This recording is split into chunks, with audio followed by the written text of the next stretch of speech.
Hello hello good నమస్తే afternoon అండి. మీ పేరు ఎక్కడి నుంచి మాట్లాడుతున్నారమ్మా? మాది హైదరాబాద్ మేడం. మాట్లాడండి అమ్మా అడ్వకేట్ గారితో. Madam good afternoon madam. Good afternoon అమ్మా, చెప్పండి అమ్మా. నేను నేను హైదరాబాద్ నుంచి మాట్లాడుతున్నా.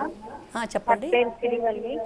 ఓకే 2016లో నాకు మా హస్బెండ్ పరిచయం మేడం. ఓకే నాది లవ్ మ్యారేజ్. ఆహా ఇంట్లో వాళ్ళు ఒప్పుకోలేదు.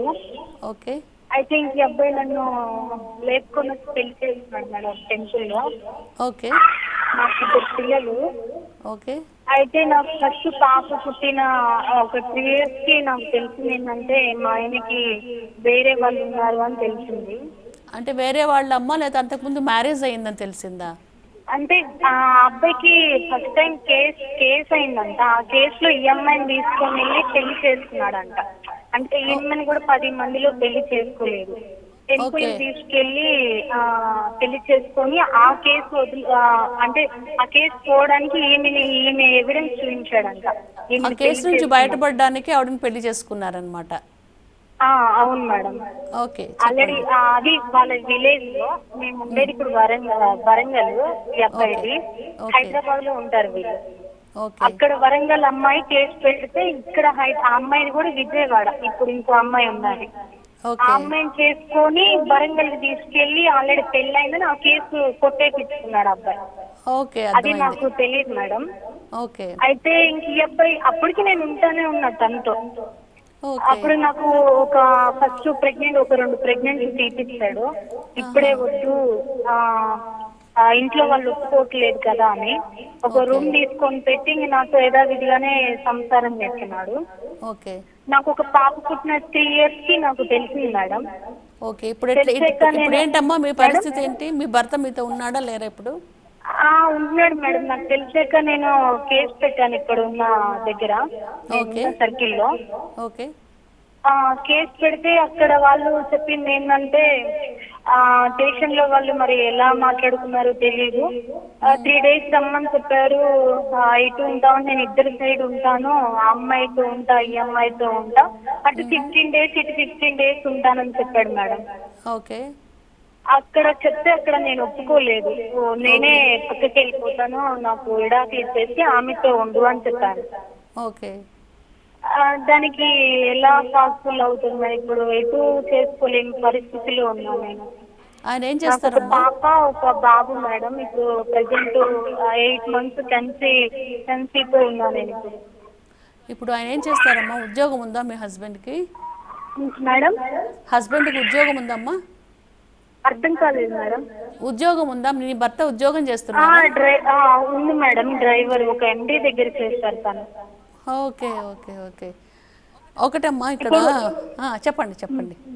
అంటే ఇప్పుడు నాకు అసలు ఇష్టం లేదు మేడం ఇలా ఉండడం. అయితే రేపు ఏంటి అనేది కూడా నాకు సరే అమ్మా, చేసుకోలేని పరిస్థితులు ఉన్నా. నాకు సలహా ఇవ్వాలన్నారు. ఇష్టం లేదు మరి ఎట్లా జీవిద్దాం అనుకున్నారు? మీరు చదువుకున్నారా? ఉద్యోగం చేయగలరా? ఏమన్నా సంపాదించుకోగలరా? మీ పేరెంట్స్ నేను మిమ్మల్ని ఆదరిస్తారా, ఆదరించరా? లవ్ మ్యారేజ్ అన్నారు కదా. అవును మేడం. పేరెంట్స్ సైడ్ నుంచి అయితే లేదు. మీరు చదువుకున్నారా? ఇప్పుడు నేను ఎంతవరకు ప్రజెంట్ చదివారు? అయితే చదువుకున్నాను మేడం. ట్రైనింగ్ దగ్గరే మా ఆయన పరిచయం. జాబ్ కూడా నాకు లేదు. ఓకే చదువు మధ్యలో ఆగిపోయింది. ఓకే ప్రజెంట్ అయితే మా ఆయనతోనే ఉంటున్నాను. ఇంక ఇవే కొట్లాట్లు. ఇప్పుడు ఒకరితోనూ మీకు ఏదో ఒక ఒకటి నిమిషం అమ్మ, చేసుకొని. అర్థమైంది మీ సమస్య అర్థమైంది. మీకు ఆయనతో ఉండడం ఇష్టం లేదు కదా ఇప్పుడు? మీకు ఆయనతో ఉండడం ఇష్టం లేదనుకుంటాను మీకు. ఇష్టం లేదు మేడం. ఓకే ఒకటి మీరు కోర్టులో కేసు వేశారు. ఇక్కడ ఏంటంటే అండి, ఈ లవ్ అఫేర్స్లో ఉన్న వాళ్ళందరూ కూడా ముందు వెనుక ఆలోచించకుండా పేరెంట్స్ నూలు పెట్టేసి అమ్మాయి ఇది రన్అవే మ్యారేజ్, ఇద్దరు వెళ్ళిపోయి పెళ్లి చేసుకున్నారు. కాస్త కూస్త ఎంక్వైరీ చేసుకుంది. చాలా పెద్ద మోసగాడు. ఏదో కేసులోంచి బయటపడాలని చెప్పేసి ఒక అమ్మాయిని పెళ్లి చేసుకుని కేసులోంచి బయటపడ్డాడు. ఆ అమ్మాయితో కూడా రిలేషన్లో ఉన్నాడు. ఎనీహౌ ఏది ఏమైనా సరే ఆ ముందు చేసుకున్న అమ్మాయి మొదటి భార్య. ఈమె రెండో ఆవిడ కాబట్టి ఈవిడకి లీగల్ స్టేటస్ రాదండి. తెలియకని పాపం అన్యాయంగా ఈ రకంగా మోసపోతున్నారు. అది కేసులోంచి బయటపడడానికి చేసుకున్నా, ఎట్లా చేసుకున్నా, ఏం చేసుకున్నా కూడా పెళ్లి చేసుకున్నాడు కదా ఈమె కన్నా ముందు. చేసుకున్నాడు కాబట్టి లీగల్లీ వెడెడ్ వైఫ్ ఆవిడే అవుతుంది, ఈవిడే కాదనమాట. అందులో ఈవిడకు కూడా ఇప్పుడు ఇష్టం లేదు అతనితో ఉండడం అని చెప్పి కేసు పెట్టారు. ఎనీహౌ పోలీసులు కేసు పెట్టినప్పుడు ప్రాపర్ సెక్షన్స్ను వాటిలో పెట్టాలన్నమాట. సెక్షన్ 494 అయితేనేమో రెండు పెళ్లిళ్ళు చేసుకున్నందుకు నేరం అవుతుంది. సెక్షన్ 495 ఆఫ్ ఐపీసీ ఉన్నది. దాంట్లో ఏమని చెప్తున్నారంటే అమ్మా, ఆల్రెడీ పెళ్ళయి ఆ పెళ్ళి కాలేదని భార్యను నమ్మించి చేసుకుంటే అది 495 ఐపీసీ క్రిందకి వస్తుంది. ఒక వివాహాన్ని దాచిపెట్టి రెండో వివాహం చేసుకుంటే జరిగింది ఇదనమాట ఈ అమ్మాయి కేసులో. కాబట్టి పోలీసులు ప్రాపర్ సెక్షన్స్ను ఇంప్లికేట్ చేసి అతని వెంటనే రిమాండ్కి పంపిస్తే కాస్త కూస్త దారికి వచ్చే అవకాశం ఉంది.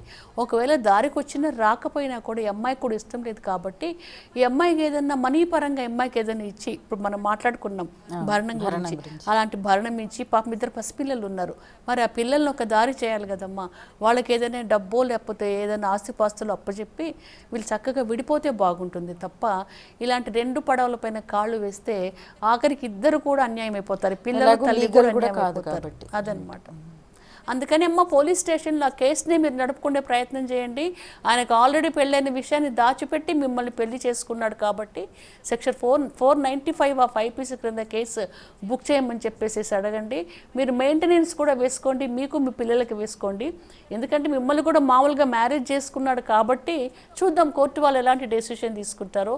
పిల్లలకైతే మాత్రం డెఫినెట్గా మెయింటెనెన్స్ వస్తుందండి, పిల్లలకు వస్తుందమ్మా, అతనికి పుట్టిన పిల్లలే కదా వస్తుందన్నమాట. కాబట్టి మీరు కోర్టును ఆశ్రయించండి. వీలుంటే డొమెస్టిక్ వైలెన్స్ కూడా కేసులు వేసుకోండి. చూడమ్మా, చెప్పాలంటే ఇవన్నీ చాలా సులభంగా ఉంటాయి తప్ప మీరు పోరాడాలంటే లాయర్ దగ్గరికి వెళ్ళాలి, తర్వాత డబ్బులు ఖర్చు పెట్టుకోవాలి. మీది అసలే అమ్మా నాన్న ఆమోదం పొందినటువంటి వివాహం కాబట్టి ఏదైనా లీగల్ ఎయిడ్ సెంటర్కి వెళ్ళి లీగల్ సర్వీసెస్ అథారిటీని ఆశ్రయించి అక్కడ ఫ్రీగా కేసెస్ వేసే వెసులుబాట్లు ఉన్నాయి. వాళ్ళని ఆశ్రయిస్తే మీకు న్యాయం జరుగుతుంది. పోలీసులతో కూడా కేసు వేయించుకోండి అమ్మా, బాగుంటుంది.